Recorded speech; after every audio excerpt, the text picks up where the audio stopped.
آپ نے یہ بڑا اہم سوال کیا ہے کہ اللہ تعالیٰ حقوق اللہ معاف کر دے گا، بندے کے حقوق معاف نہیں کرے گا. تو یہ اصل میں بالکل ایک سراسر غلط خیال ہے جو ہماری سوسائٹی میں پھیلا دیا گیا ہے. تو نہ قرآن میں ایسا ہے، نہ حدیث میں ہے، بلکہ بر صغیر کے علاوہ عرب دنیا میں بھی یہ خیال نہیں پایا جاتا. بر صغیر میں بھی چند علماء نے یہ بات لکھی ہے، لیکن زیادہ تر لوگ یہی سمجھتے ہیں کہ اللہ تعالیٰ کہتا ہے کہ میں اپنا حق تو معاف کر دوں گا، بندوں کا حق معاف نہیں کروں گا. تو یہ بات سراسر غلط ہے. کسی جگہ بھی اللہ تعالیٰ نے یہ بات نہیں کی ہے. اگر یہ بات اللہ نے کی ہو تو ظاہر ہے قرآن میں ہو نا. قرآن کی 6236 آیتیں ہیں. عام طور پر کہا جاتا ہے کہ 6666 آیتیں ہیں، تو صحیح یہ ہے کہ 6236 آیتیں ہیں اور 114 صورتیں ہیں، ان میں ہو. تو کسی جگہ بھی نہیں ہے، نہ ہی حدیث میں ہے. تو اصل میں تھوڑی سی میں نے، چونکہ یہ سوال پہلے بھی پیش ہوتا رہا ہے تو اس پر ریسرچ کی ہے. تو اصل یہ ہے کہ حضرت عبد الرحمن جامی علیہ الرحمہ کی ایک کتاب ہے نفحات الانس. تو اس میں انہوں نے لکھا ہے حضرت عبد الرحمن جامی علیہ الرحمہ 898 ہجری میں فوت ہوئے تھے. تقریباً آج سے 550 سال 600 سال پہلے کے ہیں تقریباً. تو انہوں نے اس وقت اپنی کتاب میں لکھا ہے، ایک ٹاپک لکھا ہے کہ بندوں کی اس لحاظ سے کل 24 قسمیں ہیں کہ کچھ لوگ اللہ کی راہ پر چلتے ہیں، کچھ لوگ اللہ کی راہ پر نہیں چلتے. پھر اللہ کی راہ پر چلنے والے لوگ جو ہیں وہ کل کتنی قسموں کے ہیں؟ تو اس میں آپ نے بتایا کہ 24 قسم کے ہیں. اس میں ایک قسم آپ نے لکھی ہے کہ کچھ قسم کے لوگ، یہ دیکھیں یعنی 9ویں صدی ہجری کی بات ہے، تو یہ 15ویں صدی جا رہی ہے. انہوں نے لکھا ہے کہ کچھ زندیق اور منافق قسم کے لوگ ہیں. تو ان کے بارے میں انہوں نے لکھا ہے کہ وہ یہ خیال رکھتے ہیں اور اس خیال کو پھیلاتے ہیں کہ بس صرف انسانوں کی خدمت ہی سب کچھ ہے اور مردہ مزاری صرف گناہ ہے. تو اس طرح کے کچھ لوگ یعنی آج سے کئی 100 سال پہلے موجود تھے. اس دور میں تو جو لبرلسٹ ہیں اور سیکولرسٹ ہیں یہ ایک بہت بڑا طبقہ ہے. تو انہوں نے یعنی وہ زیادہ ڈیولپڈ ہو گئے ہیں اور انہوں نے جان بوجھ کر اس طرح کی چیزیں پھیلائی ہیں. تو مسلمانوں نے سادگی اور کم علمی اور حماقت کی وجہ سے ان چیزوں کو صحیح سمجھ لیا ہے. تو یہ بات سراسر غلط ہے. قرآن اگر ذرا بھی توجہ سے پڑھیں تو یہ بات بالکل بداہتاً واضح ہو جاتی ہے کہ ایسا نہیں ہے. قرآن میں ہر جگہ اللہ تعالیٰ نے سب سے پہلے اپنے حق کا ذکر کیا ہے اور اس کے بعد بندوں کے حق کا ذکر کیا ہے. یہ بات کہیں بھی نہیں فرمائی کہ بندوں کا حق معاف نہیں کروں گا اور اپنا حق معاف کر دوں گا. تو چونکہ اس وقت کی کمی ہے اس لیے اتنا ہی بیان کیا جا سکتا ہے. اگر کسی دوسرے موقع پر آپ نے یہ سوال کیا تو اس کی زیادہ ڈیٹیل انشاءاللہ بتا دیں گے تو آپ کو یہ بات اچھی طرح سمجھ آ جائے گی کہ واقعہ اسی طرح ہے. ہمارے ایک اور پارٹیسپینٹ لیاقت علی صاحب ہیں، وہ ایک سوال پوچھنا چاہتے ہیں. جی لیاقت علی صاحب، آپ اپنا سوال سر سے پوچھیں.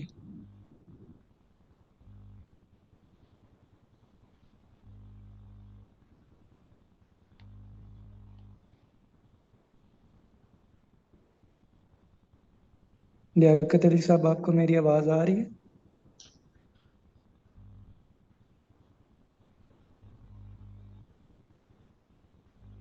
السلام علیکم. میرا سوال یہ ہے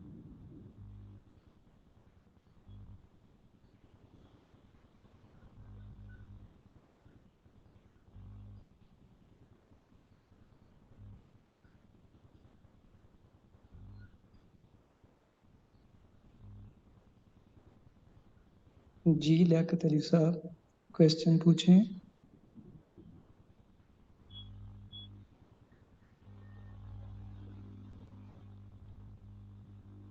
السلام علیکم. میرا سوال یہ ہے کہ مطلب زندگی میں بہت ساری ڈسٹریکشن آتی ہیں، مطلب اتنی آس پاس کے وسوسے یا آس پاس کے ماحول کا اتنا اثر ہوتا ہے انسان کی زندگی پہ کہ وہ معاشرے میں آگے نہیں بڑھ پاتا، کیونکہ مطلب معاشرے کے ساتھ ہی چلنا ہوتا ہے. تو کیا مجھے آپ گائیڈ کر سکتے ہیں کہ مطلب زندگی میں جو بھی بہت اسٹک ہے اپنے کیریئر میں، اپنی گروتھ نہیں ہوتی اس کی، اس کو کیا کرنا چاہیے قرآن اور حدیث کی روشنی میں؟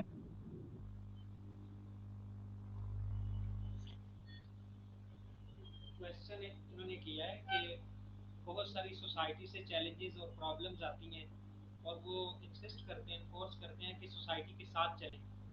تو ایسی صورت میں قرآن و حدیث کیا گائیڈ کرتا ہے کہ آگے بڑھنے کے لیے سوسائٹی کے ساتھ چلنا چاہیے یا پھر کوئی اور راستہ اختیار کرنا چاہیے؟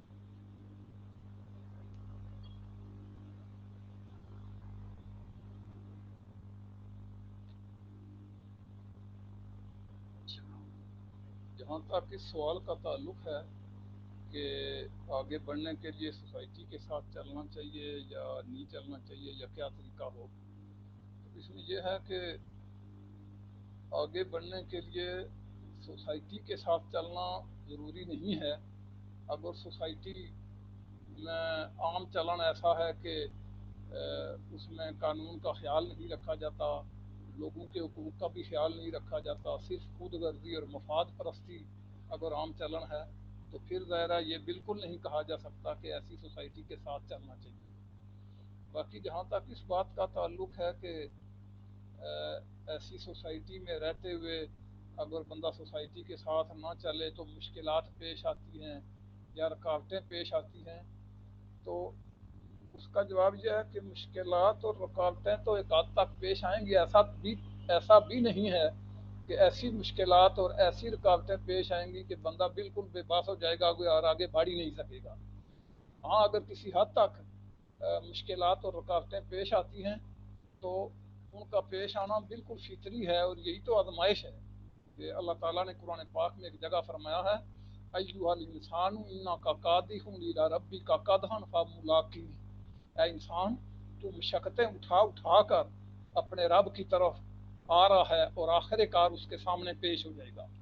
تو دنیا کی زندگی میں مشقت ہے، مشکلات ہیں. ایک حدیث میں ہے کہ اب دنیا سجن المومن، دنیا مومن کی جیل ہے. تو مشکلات پیش آئیں گی، لیکن یہ بات نہیں ہے کہ بالکل انسان بے باس ہو کر رہ جائے گا اور وہ رائے حق پر نہیں چل سکے گا. ان مشکلات پر جب وہ چلے گا تو اللہ تعالیٰ کی مدد بھی ایک چیز ہے، اللہ تعالیٰ اس کی مدد فرمائے گا اور اللہ تعالیٰ کی